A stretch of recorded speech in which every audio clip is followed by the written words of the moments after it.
Hi everybody, welcome to Leon's Chainsaw Parts and Repair. I had this starter for Old Blue shipped to me for repair. It wasn't functioning properly.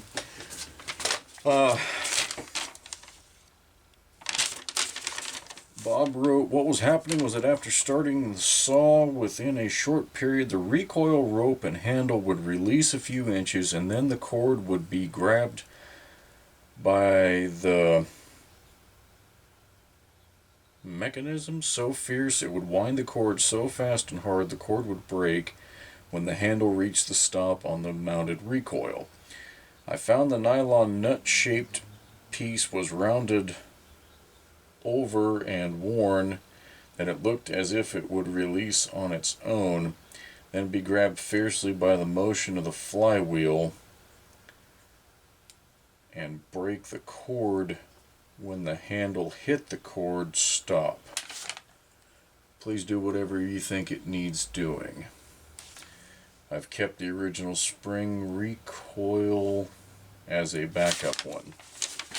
So I've taken it apart, and I saw something on initial disassembly that gave me some pause, but we're going to get this thing fixed and then I'll talk about that. So these things are really simple. These starters, in theory, to put together. You've got a shield. Now, some of the older ones used a full nylon shield. They went back to metal because they were wearing out too quickly. These later models use a containerized spring. Now, Bob kept his spring, but left me with the container. I'll save this for him. These new springs come in their own container. So it's really nice.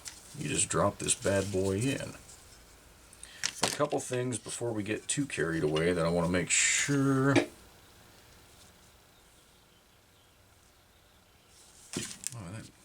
Okay. Yeah, we've got everything. Almost. So you've got a nylon bushing. So go ahead and get your bushing on there. Set your spring in place. The spring just sits over that little pin. It'll press down in place just like that. Now, you saw me looking at this nylon piece. See, it's supposed to have square edges for the pulley to index into, and those are pretty boogered up. I don't like the way they look. I think they could slip. There's what a new one looks like. They're very nice and pronounced. You want to put this in here so that the recesses are facing up. And it's got a hook into the spring. So go ahead and get it in there and just work it into place. And it should snap down pretty much, well, snap's the wrong word. It should sit down easily on top of that spring shield. This rope, alright, that is a little bit bigger than I care for in this pulley, because if it gets wet or any oil on it, it's going to swell and seize up. So we're going to replace that. It's also a little bit short. Manual calls for 46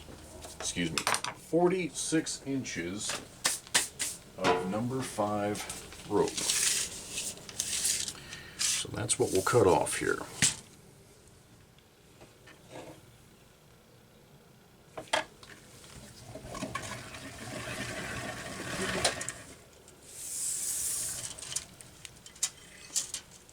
And actually it's 4.5 rope.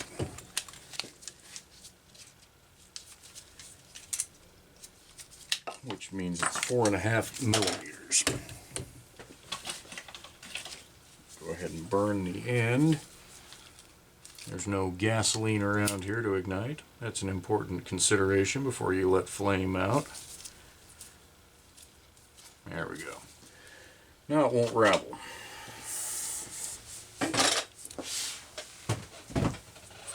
So you've got to get the knot to slip down in here but not pull through. That's why they started equipping them with that little nylon washer. So what you want to do is tie your knot And I normally find that one is enough. Get this tape measure the hell out of the way.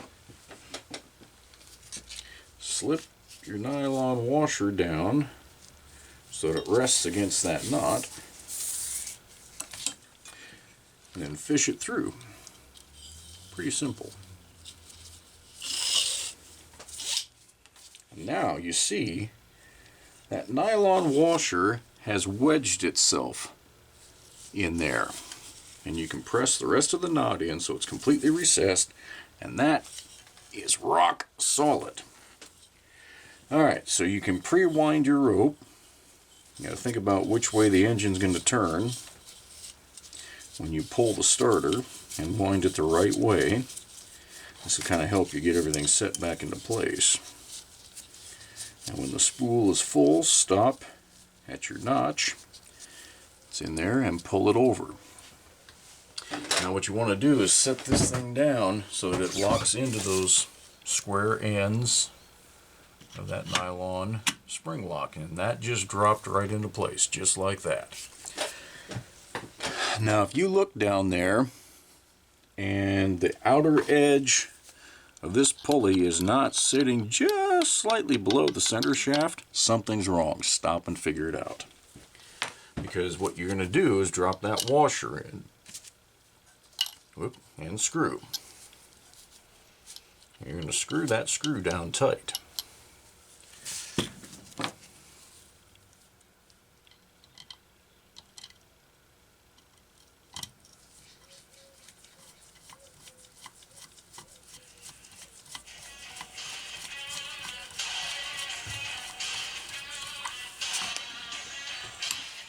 And we're going to hold for a second, because that's my wife.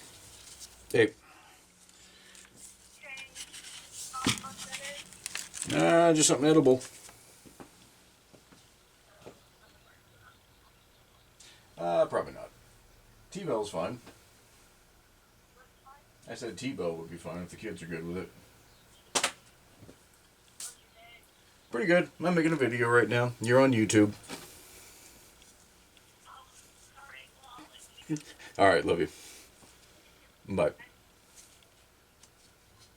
That's life, folks. This channel's real. When you're doing something, the phone's gonna ring. Alright, so we've got this screwed down tight. And you can see it moves freely. If it doesn't, get it all back apart and figure out what the hell's going on. So I like to give this at least 2 good full winds for pretension. And in this case, it should be just right enough. Whoop. That wasn't what I wanted it for. You want to get your rope underneath the little guard there. Get it through. Now I'm still holding this pulley so that it doesn't go whamming back on me. You can get your needle nose on the rope, pull it through, and do yourself just a little fancy half hitch. And now it's not trying to yank out on you. Let's get this popped out. Don't make the mistake of tying your retainer on before you get your handle fished through. That ends badly. You learn how to untie a knot, or you cut your rope and do it again. Either way.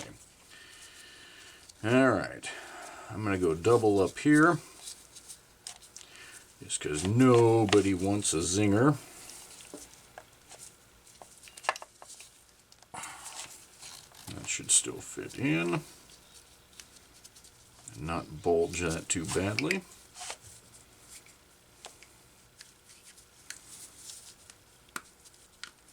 Okay, quick jerk, knot comes out.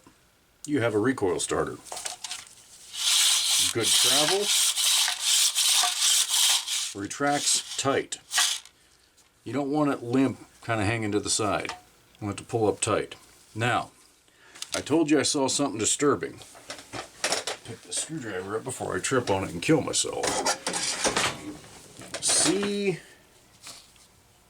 these marks. something has rubbed on that recoil drum. Now, there's nothing that it can be except for the flywheel. Now, I don't know why, but those,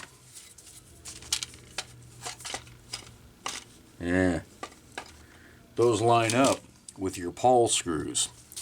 So here's a Super XL flywheel. That's how tall they should be with the screen screwed in place. If for some reason those are hitting your pulley, the pulley was either run loose, your flywheel nut is loose and it's backed off, or incorrect pawl studs have been put in there. I don't have any idea in Bob's case what was going on, but that's why it would release and then pull the rope and release. For some reason, this pulley was intermittently touching the flywheel as the engine was running. That's the only thing that can possibly do that and make those kind of marks there. So Bob, this thing is good to go right now, but you're going to want to check those things that I just outlined. Make sure that your pawl studs, that's your height. There's a nice profile view. If they're any taller than that, and then check them for material. I bet that there was some material in the engine case when this came off. But check that. Make sure that your flywheel is tight and seated all the way. And if both of those are good, this is definitely tight. There's no way it's going to come off at this point. And that knot is recessed enough that it's not going to be sticking up and snagging the tops of those flywheel pawl studs. Because if your knot sticks out too far, it can do that and kind of do the same thing that it was what you Bob, what you described. So anyway, there you go, folks. Refurb on a Super XL style starter, and hopefully got this one taken care of.